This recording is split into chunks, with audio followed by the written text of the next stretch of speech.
ایک بڑا امپورٹنٹ سوال، بد دعا کر سکتے ہیں کسی کے لیے؟ کیونکہ یہ کئی لوگ سوال بھی پوچھتے ہیں. اللہ کے نبی صلی اللہ علیہ وسلم نے بھی کی، بالکل. لیکن عمومی ایک مزاج جو پایا جاتا ہے وہ کیا ہے؟ دیکھیں مظلوم جو ہے اس کی تو دعوت اللہ قبول کرتے ہیں، دعا کو قبول کرتے ہیں.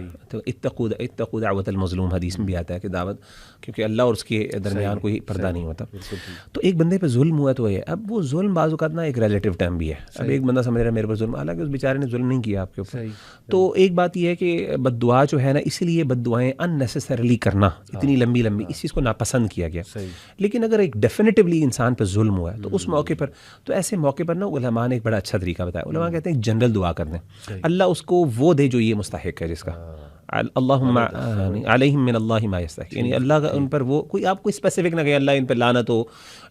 مومن ویسے بھی لعنت نہیں بھیجتا، وہ لعان نہیں ہوتا، حدیث میں آتا ہے. تو اسپیسیفکس میں نا اگین کیونکہ دیکھیں جتنا زیادہ آپ رسپانسبلٹی کا برڈن اپنے اوپر سے اتارے اتنا بہتر ہے. پیاری بات ہے. لیکن یہ جیسے اب غزہ میں چل رہا ہے، ہاں بالکل، اس میں تو اللہ کے نبی نے بھی دعائیں کی نا، وَذِلَّ الشِّرْكَ وَالْمُشْرِكِينَ. وہ تو دشمن، یعنی دیکھیں دشمن اور کفار جو حملہ کر رہے ہیں بالکل اس میں تو دوسری رائے نہیں. یہ ایسے ہیں ہمارے دنیاوی معاملات، یعنی کسی نے آپ کے ساتھ زیادتی کر دی ہے. اب اچھا ہوتا یہ کہ آپ کے ساتھ زیادتی کی، لیکن ہو سکتا ہے وہ بندہ دوسرے معاملات میں بہت اچھا ہو اور وہ توبہ استغفار کر لے، اس کے بعد میں اصلاح ہو رہے.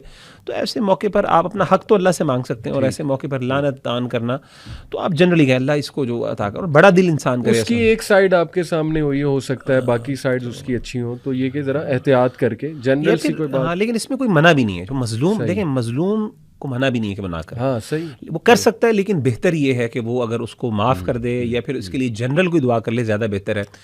لعن تان نہ کرے، جس طرح ہمارے یہاں اللہ معاف کرے گالیاں دینا اور وہ استغفار، اس طرح کی چیزیں. بالکل ٹھیک، بالکل ٹھیک. بس آخری چند باتیں کہ میں چاہتا ہوں ہم دونوں کچھ دعائیں آڈینس کے سامنے رکھیں. آپ نے بھی مجھے اپنی فیوریٹ دعاز بتانی ہے. دیکھیں سب سے پہلے قابل غور بات جو میں جو بھی ہمارے پاس آتے ہیں کچھ سوال پوچھتے ہیں ڈپریشن کا، اسٹریس کا وغیرہ وغیرہ، تو کتنی حیران کن بات ہے کہ ہمارے نبی صلی اللہ علیہ وسلم سے جو دعائیں ثابت ہیں سخت تکلیف کے موقع پہ، وہ کیا ہیں؟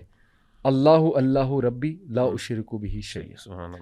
یعنی اس میں طلب کہاں ہے؟ ہاں مجھے بتائیں. اگین وہی بات ہے کہ اس میں توحید کا اقرار ہے، یعنی کہ گویا توحید کا آپ اللہ کا اقرار کرتے ہیں، اللہ رب العالمین تک ڈائریکٹ وہ دعا پہنچے گی.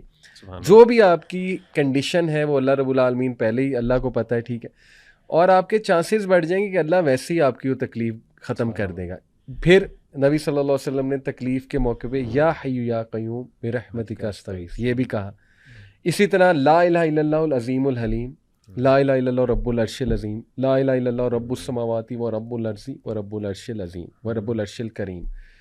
اس میں بھی توحید کا اقرار، اس میں بھی آپ دیکھ لیں طلب نہیں ہے.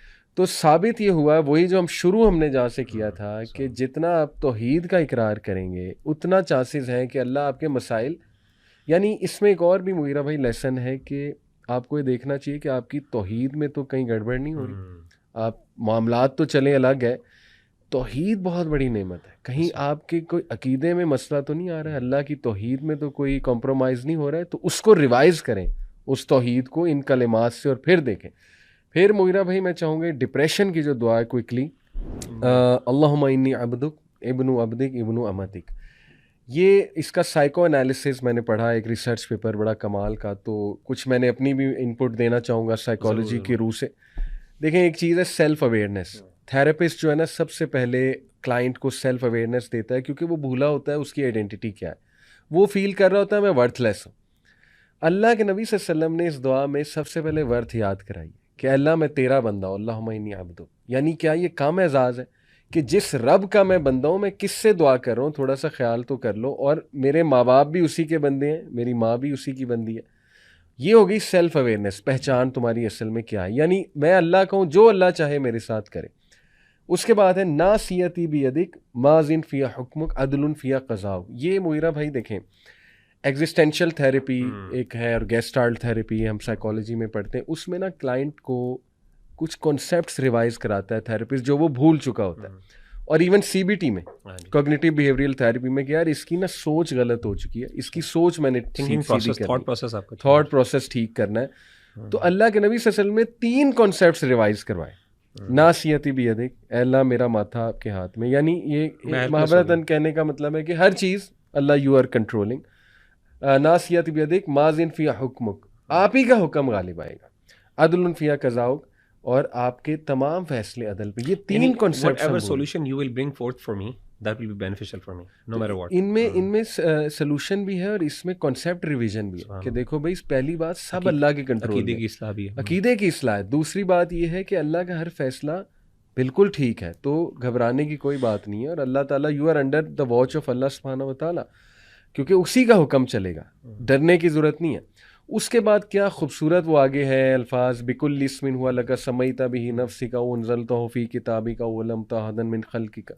یعنی آپ نے کوئی نام چھوڑا ہی نہیں. میں آڈینس کو چاہوں گا اس کی ٹرانسلیشن ہم ساتھ لگا بھی دیں گے، لیکن اس میں آپ اللہ سے، اللہ کے ناموں، یہ توسل ہے نا، وسیلہ پکڑیں، اللہ کے ناموں کا وسیلہ پکڑیں، جو کہ بالکل جائز وسیلہ ہے. اپنے نیک اعمال کا وسیلہ پکڑا جا سکتا ہے، اللہ کے ناموں کا پکڑا جا سکتا ہے. تو آپ اللہ کے تمام نام، کوئی نام نہیں چھوڑا آپ نے، ان کا وسیلہ پکڑیں کہ اللہ ہر تیرا نام. اور اس کے بعد ہم کیا کہتے ہیں، ان تجعل القرآن ربیع قلبی و نور صدری و جلاء حزنی و ذہاب ہمی. ہم اور حزن آپ نے کئی بار ایکسپلین کیا، ہم نے ڈسکس کیا، انگزائٹی اینڈ سیڈنس. تو انگزائٹی اور سیڈنس دونوں سے پناہ مانگی جا رہی ہے، اور ان کی جو دعا ہے میڈیسن، وہ اللہ سے دعا کی جا رہی ہے کہ اللہ قرآن کو بنا دے. جو بندہ یہ دعا کر کے قرآن پڑھے گا، کیا خیال ہے، مطلب میں تو کہتا ہوں وہ ہیل بھی ہو جائے گا، اور 100% اسے قرآن سے کوئی میسیج بھی مل جائے گا اللہ رب العالمین کی طرف سے. سبحان اللہ. اسی طرح مغیرہ بھائی، انگزائٹی کی دعا، اللہم انا نعوذ بک من الہم والحزن والعجز والکسل والبخل والجبن وضلع الدین وغلبۃ الرجال. یہ دو پیئرز ہیں، یہ بہت بڑی امپورٹنٹ دعا. یہ میں چاہوں گا اس کو تھوڑا سا بتائیں. اس کا بیک گراؤنڈ بھی جو ہے نا، وہ بیسکلی وہی اینزائٹی ہے. ضرور بتائیے گا اس کا. پھر میں یہ بھی آپ نے بتانی ہے. اس کے بعد نبی صلی اللہ علیہ وسلم نے حضرت عباس رضی اللہ عنہ کو یہ فرمایا کہ اے میرے چچا عافیت مانگ. 3 بار انہوں نے، تو اللہم انی اسألک العافیہ اور اللہم انی اسألک المعافاۃ فی الدنیا والآخرہ. اس میں سب کچھ آ جاتا ہے. اصل میں صبح شام کے اذکار میں ساری دعائیں شامل ہیں. جو بندہ صبح شام کے اذکار کرتا ہے نا، وہ ساری چیزیں کور کر لیتا ہے. ساری چیزیں کور. پھر اصحاب کہف کی دعا، ربنا آتنا من لدنک رحمۃ وہیئ لنا، بہت اسپیشل دعا ہے. اس پہ ضرور میں ڈیٹیل بھی ہم کچھ بنائیں گے. ربنا آتنا فی الدنیا بڑی اسپیشل دعا ہے. صبح شام کے اذکار جیسے آپ نے کہا بڑی اسپیشل دعا ہے. پھر اللہ تعالیٰ سے آپ یہ مانگیں، اللہم انی اعوذ بک من جہد البلاء ودرک الشقاء وسوء القضاء وشماتۃ الاعداء. یہ ہم ٹرانسلیشن کے ساتھ کوٹ بھی کریں گے. یہ بری تقدیر سے بچنے کی دعا ہے، اللہم انی اعوذ بک من زوال نعمتک وتحول عافیتک. پھر یہ نماز کے بعد علماء کرام کہتے ہیں یہ دعا پڑھیں، اللہم انی اسألک فعل الخیرات وترک المنکرات وحب المساکین. لمبی دعا ہے، یہ بھی ہم شیئر کر لیں گے. پھر اسی طرح جو ہے ایک اور میری بڑی فیوریٹ دعا ہے، کوئکلی سب کے سامنے شیئر کر رہا ہوں، یہ بھی لمبی دعا ہے، اللہم انی اسألک الثبات فی الامر والعزیمۃ علی الرشد واسألک موجبات رحمتک. لمبی دعا ہے.